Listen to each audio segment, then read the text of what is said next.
Good afternoon, and welcome to the Borderline Report. I'm your host, Wynton Borders. The Borderline Report is a show for the people, with the people who are working to improve their communities.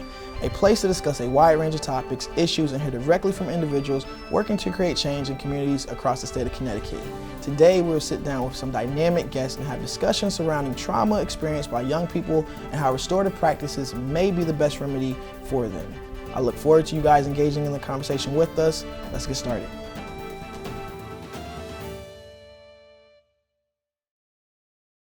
The Education Law Center estimates that 1/2 to 2/3 of children experience trauma. But what exactly is trauma? Trauma is a response to a negative event or a series of events which surpasses a child's ordinary coping skills. It comes in many forms and includes experiences such as divorce, disruptive home, witnessing violence, loss of a loved one, or even abuse. Traumatic experiences can impact brain development and behavior inside or outside the classroom, in return making it very difficult for students to learn.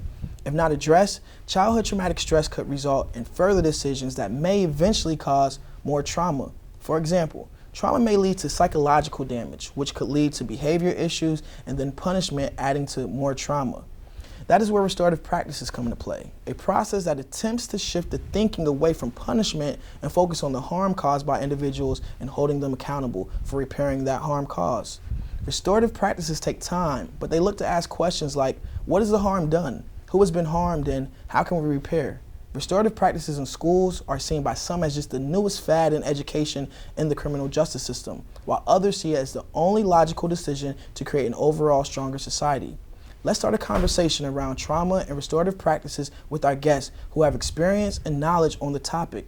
First, we sit down with Tremaine Garrett, a recent high school graduate and valedictorian of Capital Prep Harbor School. Garrett recently completed his senior social justice project where he focused on the school-to-prison pipeline and using restorative practices, and eventually organized a teacher training for restorative practices with teachers from his community. A young person wasting no time creating change. Then we'll sit down with Anthony Marshall from Street Safe Organization in Bridgeport, Connecticut. Marshall has diligently worked in the city of Bridgeport to combat youth violence with police, school, and elected city officials to assist children and students dealing with tough coping situations. Let's get started.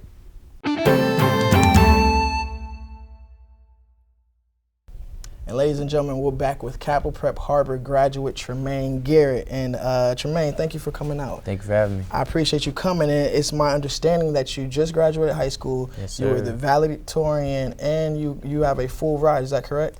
Pretty much, yeah. Okay, so you tell me about that. How was your high school process at Capital, and where are you going to college next year? Well, first I'll be going to Holy Cross in Massachusetts, the College of Holy Cross. And my high school experience was pretty fun. I was able to do the right thing and also have fun at the same time, so I guess I had the best of both worlds. How it should be, how it should always be. And so at Capital Prep, you create and you complete the social justice project. So can you tell me about that project? What is that project? All right, so the social justice project, so we had to do a five-chapter essay, which can be about from 50 to 70 pages long, depending on how long you write it. And it's split up throughout the entire year, so it's not as hard as you may think sometimes, but it does get tasking. And then we have to do an action plan, which can go about from 3 to even 5 weeks, at least one time a week. That's the minimum. And then we have to do a raising awareness event to help raise awareness in the community, and then also raising awareness in the media, which could be Instagram, Twitter, things like that. So, yeah. So for me, mine was the school to prison pipeline using restorative practices, and for my action plan, I tried to teach teachers how to use restorative practices within the school using my consultant, Joe Brummer. Wow, that's amazing. So you actually, at your age, a student yourself, got teacher training for actual teachers at your school. Yeah, because sometimes I feel like I've even talked to students, like sometimes it's not even their fault. Sometimes, yes, it does fall on the student, but at the same time, we're a school. It's all of us. It's all of our job to get us to where we gotta go. Wise words from a decent man. So you're a young guy. Why, you could be caring about a lot of things. Why school to prison pipeline? Why restorative practices? What got your thinking there to say this is something I want to, do for the next year? For me, it was a few family members and friends, like being into the system and the juvenile detention center, things like that. And I just figured, like, they're not bad kids. Like, outside of school, calm, cool, collected. Inside of school, it's a whole different story. And I'm like, is it them? Is it the teachers? Like, where is it? So there's a lot of already like institutions and things that are trying to help the students, but there's not a lot of things that are trying to not fix, but help the teachers as well. So I figured, why not go a different route? Very interesting. And so you're going off to college next year. The social justice project, it's a graduation requirement. Right. So will you continue it? Do you hope to continue it? And if maybe it's another social justice issue you want to tackle, what might that be going forward? So my project will actually be used in Capital Prep next year. My consultant will be coming back throughout the year and try to implement it throughout the entire school, not just with the smaller sample I have, which is about 5 teachers. But originally I wanted to do gun violence because I lost my brother to gun violence, but it's so broad in how to actually collect data on it would have been a little bit tasking, so I wanted to actually do this. But if I was going to fight another injustice, I think it would have been like gang prevention and gun violence. So do you have any plans? I know it's a little bit ahead of, but do you have any plans when you get the Holy Cross of what you want to do when you get there as a social justice agent of change? Hopefully join a few brothers and a few sisters and try to just alleviate any problem that's on campus first and then spread out throughout the community in Massachusetts. Very good. And Tremaine, like I said, I appreciate you, I admire you, and this is what the Borderline Report is about, to highlight and showcase young people doing things for their community, not just young people, but just people in general doing things directly for their community in the spaces that they occupy every day. So for you doing that at your school and expanding out onto your community and hoping to go to college next year and doing it, I really do applaud you, and I thank you for coming on today. Thank you.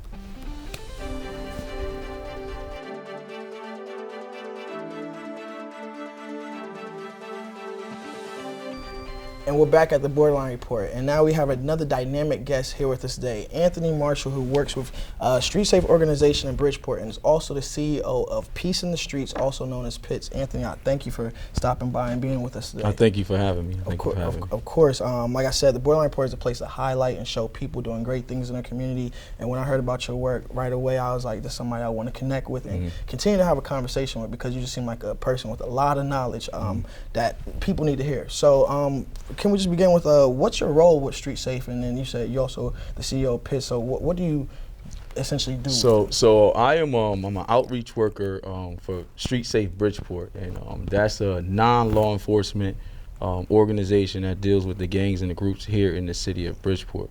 We also have MOUs with the hospital, St. Vincent's Hospital, and we're about to finish up and establishing the one with Bridgeport Hospital.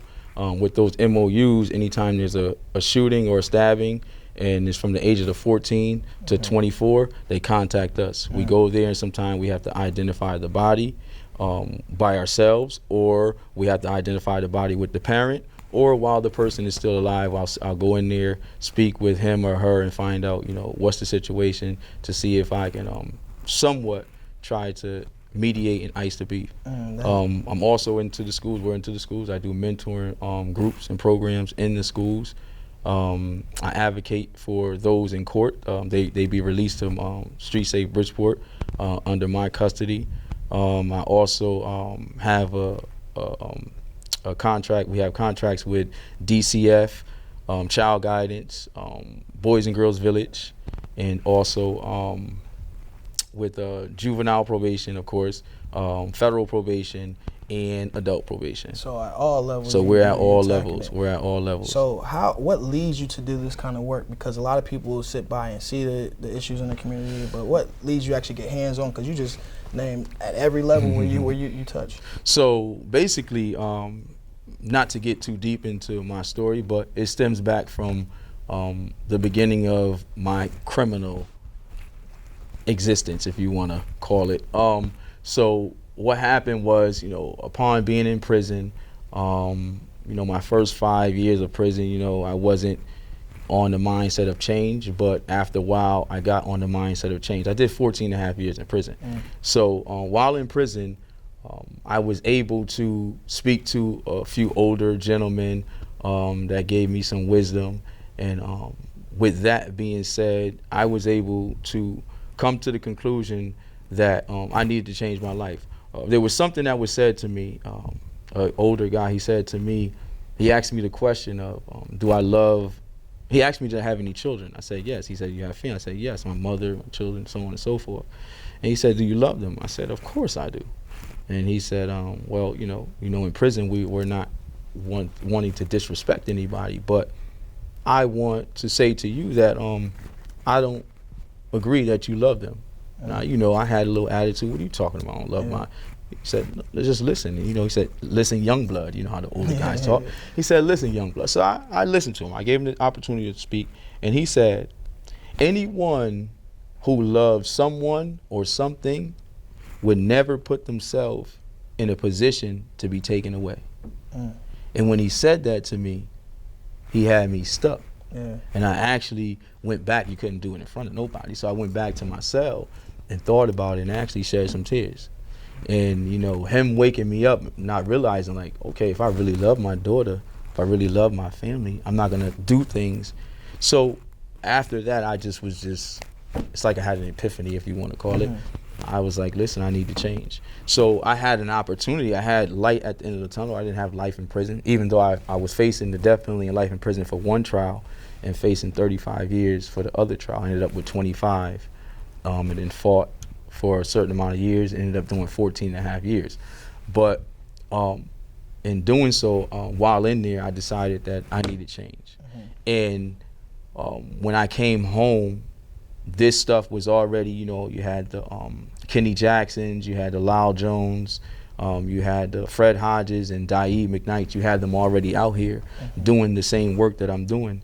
And so they knew I was coming home, and they didn't want me to find myself back into the position that I was in. And I didn't want to be in that position. So when I came home, I dove right into the work. And I've been doing it ever since. I've been home 2012.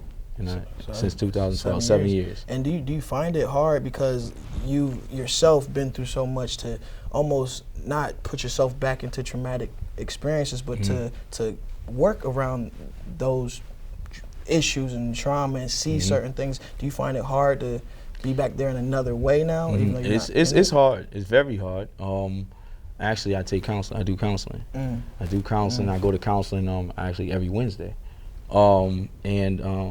In that counseling, it helps me deal with seeing dead bodies again, and, you know, dealing with all of the violence, and dealing with the parents and the mothers and the sons, me trying to, you know, get them together and see eye to eye and so on and so forth. So it's a big project. I don't even want to call it a project. It's a big mission, and a big, which I feel is a blessing for me. This is a blessing for me, because before I used to be that guy that was committing these acts. Now I'm that guy that's trying to prevent these acts from being committed. It kind of comes full circle. Yeah, so it comes full circle. And I find it interesting you say that you get counseling, because a lot of times I phrase it as, who prays for the preacher, you know, because sometimes we do all this work for others and not even realizing that we're exposing ourselves to certain things that might, you know, come back and play a role in how we respond to things and cause our own trauma. So I do applaud you for that, definitely. But how have you personally seen, especially young people in Bridgeport, trauma impact them? And trauma is the main issue. Everyone says it's, you know, jobs. Yes, jobs is an issue, but trauma is the main issue. Take, for instance, you had the incident, not taking anything away from it. It was a sad situation, and it should not have happened. But take, for instance, Sandy Hook. When it happened in Sandy Hook, they made every effort and whatever they had to do. They got all those children, including animals, counseling. So our children, that happened one day. Our children in the city of Bridgeport, as well as other urban areas, they see murder, they see drug selling, they see drug doing, they see domestic violence, they see all types of negative things that will cause trauma. Almost on a daily basis. On a daily basis. Yeah. It's not almost, it is on a daily basis. So one of those things is gonna happen on a daily basis, and not having food and so on and so forth. So with that happening and them seeing someone murdered and things of that nature, they get no treatment. So if you don't get any treatment, then certain things, for every cause, there's an effect. I'm the prime example. I seen something when I was younger, see the person get murdered when I was younger, and I didn't know at the time, my family didn't know at the time, but that caused some trauma. And so now I'm living in the inner city, living in the hoods, seeing all types of different things and seeing people get murdered, seeing the drug sales, seeing people poor, seeing people. I said, okay, I'm never gonna allow anybody to shoot me and kill me like that. So I didn't know I was traumatized, but because I didn't want that to happen to me, I started carrying a gun. I didn't want to be broke. I didn't want my family to be suffering and, you know what I'm saying, and not being able to have something or have food on there. So I said, I'm gonna go make that money. Not understanding that somebody could have taught me, well, how about you go cut some grass or something, you know? Yeah. But I didn't have that, you know? And there's other things that, you know, that occurred that that caused trauma in my life. I didn't realize I was traumatized until I was 25 years old. I went to prison for this bid. I went to prison at 20 and came home at 35. So all of my 20s and half of my 30s was in prison. And that teenage adolescent life, I was going through so much from the age of, actually from when I was born, but I was going as far as the violence from the age of 6 on up. You know what I'm saying? Yeah. So me seeing all this stuff, being around it, I didn't understand, and my parents didn't understand because, you know, they were older, that I was traumatized.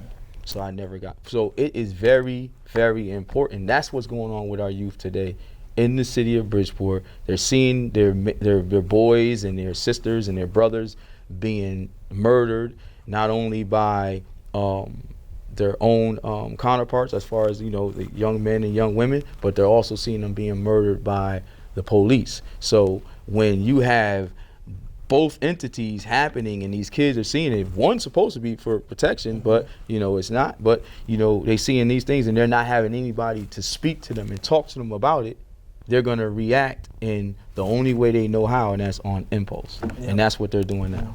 And so, like, historically, within Fairfield County, Bridgeport has had its education struggles. And there's a plethora of reasons, I'm sure, why. But do you think, or do you feel that trauma may play a part in that? Because by the time they do get to school, every day they're almost exhausted to a sense. So how much do you think trauma plays in that compared to maybe not qualified teachers or funding and issues like that? I love this question. I'm glad you gave me the opportunity to even speak on this. So this is my take on the whole with the situation with the schools. I heard you speaking with the other young man about restorative justice practices. Yeah. And this is what is very much needed in the school system. So take, for instance, you have a young man, a young little child. He's about 6, 7, maybe 8 years old, go to school. And it's early morning, he comes into school, and the teacher noticed that one kid is running around or he's moving too much, he's not paying attention, but he's so anxious, instead of the teacher going to the kid, asking them what's wrong or pull them aside, asking what's wrong, they'll yell at them, stop doing this or do this or whatever, go to the office, right? Yeah. Now that takes them away from, they're already struggling now, learning, so that takes them away from learning, out the classroom, that puts them somewhere else where they feel like they're basically ostracized or different from the others, so they got to be away from them because they're considered bad, or the next thing you know, they're saying that they have ADD or ADHD and so on and so forth. But guess what? If that teacher had went to that young man or that young little boy or young little girl and asked the question, what's the problem? What did you eat, or did you, oh yeah, I ate, what did you eat? Oh, I had some cereal and milk. What does cereal and milk consist of? Sugar. Yeah. So if a young kid at the age of 6, 7, 8 years old has a lot of sugar in their system in the morning, and some of them also eat some chips and candy and so on and so forth, they're at the school, what do you think is going to happen? Yeah. They're going to bounce all over the place. So if you find this out, instead of them finding this out, they automatically say, oh, ADD or ADHD. Now they send them somewhere to go get medically so-called treated, so on and so forth, and they come up with the system of, the accusation that they're ADHD. Now they're getting pills in the system, so on and so forth. Now that takes away from that child even being able to cope in the classroom anymore, because now he's medicated up, you know what I'm saying, when he shouldn't have been, and it was only because he had a little bit too much cereal. So if the families find out, and another example is a child, a teenager, high school kid might be home and they're always seeing their mother and father argue, or their mother and boyfriend argue, and they've seen these arguments, and the same things happen to them when they have to argue with their mother or father. And school sometimes to other children is a safe haven. So when they leave that environment and come into their safe haven, they're not looking for the same results that they got at home. So if you see me acting out and you're the teacher, don't yell at me. Come to me. Find out what's going on. Then you will understand, well, listen, not to get too personal, but I hope you don't, but my mother and father, they always fighting and, you know, always arguing, and then she takes out on me, yell at me, and me coming here and you yell at me. That's, you know, that's the restorative justice type of model that they need. And I feel if they do that, that will help with a lot of the trauma, you know what I'm saying, and a lot of the dropouts and kids not wanting to learn. And that's what we're seeing in a lot of places where you have trauma-informed schools now, where teachers are trying to stop the punishment, stop the suspensions, and look to ask that question of, like, what is going on? And not saying make excuses, but it's how can we fix this so it doesn't happen again, not just for you, but for the school community, where that's the overall community, whatever. Definitely. So in Bridgeport, why do you think there might be some, or is there pushback? You work in the schools, you know better than me. Is there pushback? Do you see teachers starting to lean towards the question of what's going on, rather than, hey, you gotta get out? I will be honest, there are teachers that that I know of in the city of Bridgeport, in a lot of the schools, that are willing to work with this as far as dealing with the restorative justice type of perspective, to deal with the kids. And you know, you do have some that are, but I feel that there's more of those who are with it, for it, than pushing against it. And what do you think the biggest reason that could stop Bridgeport? Because some people say it's budget, some people say it's time, some people say it's just teacher buy-in. Do you think it's any of those, or do you think it's another outside reason that's stopping Bridgeport from just kind of taking on this whole method? It's all of them. It's all of those. But I feel it's budget and the teachers. You know what I'm saying? You have, in order to make things happen in schools, as we see in schools in Greenwich and Westport and so on and so forth, if you go there and you ask them if they even have a restorative justice, 9 times out of 10 they probably do. They probably have a trauma team in their schools, you know what I'm saying? But they don't have that in our schools. But I feel that it's all of them, but the key too, to me, is the budget, and the teachers have to fully buy in. And when because you're in schools and you approach a kid with that mindset of what's going on, how do you see them respond? Is it something that they're actually they come to me as soon as they see me in the schools. As soon as I pop up in the schools, they, hey, can I speak? Come on. Wow, it's like that rapport that you almost have. And it's not only in the schools. When they see me in the street, they can call me at night, anytime. I'm 24/7. So now my next question, because you have this rapport, what do you want to do next? Like, what are your goals? What do you hope to see come out of your work within the Bridgeport community? Well, I'm gonna be a realist. You know, everybody would say, you know, I want the violence to stop. I'm a realist. I know it's not gonna stop, but I want to be one of those components that can slow it down.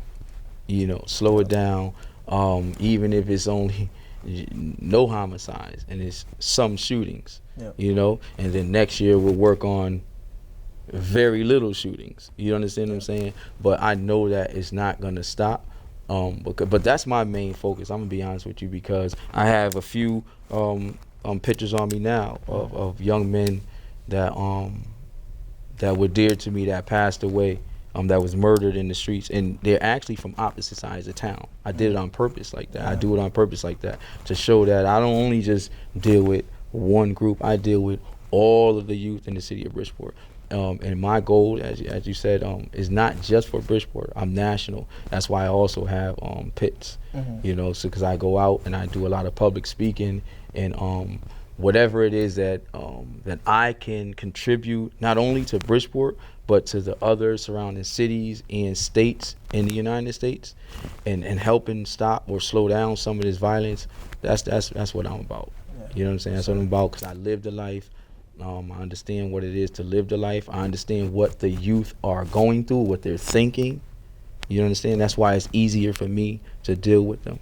So my main thing is really to just try to save as much as young men and women I can. Understood. And so if somebody wants to reach out to you, get in contact with you, wants you to speak at their church, whatever it may be, just call them up because they got problems. How can they reach you? Just look into that camera, let them know how they can get in contact. You can contact me at amarshallpitts at gmail.com, or you can go to my Facebook page, Anthony Abdullah Marshall Thompson, and you can get me on Facebook. Anthony, once again, I appreciate you coming. I appreciate you for having me, man. Thank you so much. All right, thank you. Before we wrap up today, I'd like to thank you guys for watching the Borderline Report, but I also have a challenge for viewers. I challenge you guys to continue the conversation. Yes, it started here today, but now it's time for you to go out and take action. Whether that be volunteering with a local organization in your community, like Street Safe, or just talking to a young person about what they're seeing within their community and in schools. Do not let today be where your learning stops. As always, thank you for watching. I'm your host, Wynton Borders.